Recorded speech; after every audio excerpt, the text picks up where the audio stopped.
All right, y'all, we have made it to our last 4 problems. So it says answer each question using your knowledge of angles now. And so this was our lesson from measuring angles and classifying angles and naming angles. So name this angle in 4 different ways. The first thing I want you to acknowledge is that if you were to turn this angle around and rotate it, it would look like the letter V.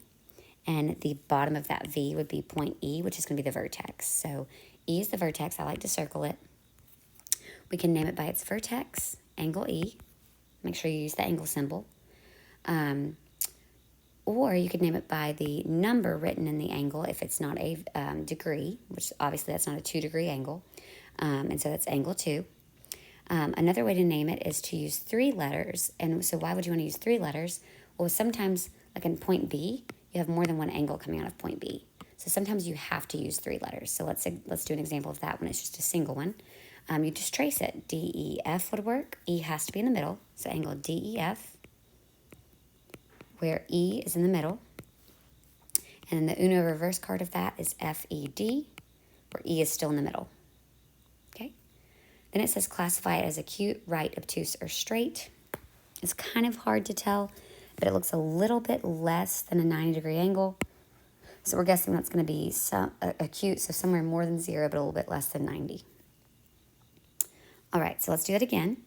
Now we want to find the measure of angle ABC. So I'm going to do a number. What is the measure of angle ABC? Well, when you look at this, we've got 37 is the smaller angle, that's a heart. 21 is the smaller angle, that's a star. So to find the whole thing, it's going to be those added together, and that's going to be our smiley face. So that's what we're looking for. So what's the measure of ABC? I'm going to do 37 plus 21. And when I do 37 plus 21, I get 58 degrees. Does that look like it might be a 58-degree angle? It does, because that looks like an acute angle, and so 58 makes sense as an answer.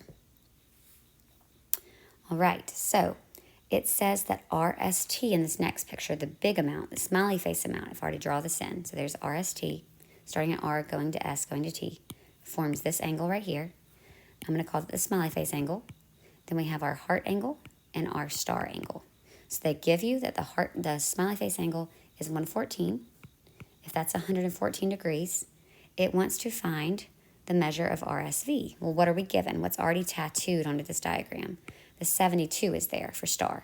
So what is the math that I'm going to do? I'm going to take 114 and I'm going to subtract off the 72 that I spent at the star angle.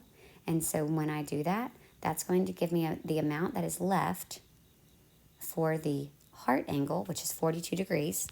Does that look like a 42-degree angle? It does. It's acute. So that is a good answer for the measure of angle RSV. So we had to subtract there.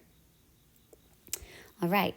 On this problem, it says that the measure of angle AOC is equal to, so let's fill it in. So that's the heart one. Here's the star one. That is equal to 35 degrees.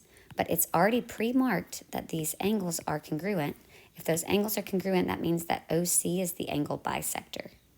What does that mean? It means that those are twins. So the measures of those angles match. So if that's 35 degrees, then COB, C-O-B, is also going to be 35. It's like talking about identical twins. They're their own person, but there are things about them that are congruent. They look very, very similar. Well, then what's going to be the measure of AOC? Technically, that's already right here. AOC is going to be 35 degrees.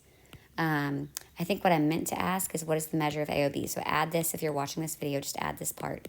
What is going to be the measure of the whole thing? We'll just add both of those twins' values together. 35 plus 35 makes a total of 70 degrees. And you can tell that does look like a 70-degree angle.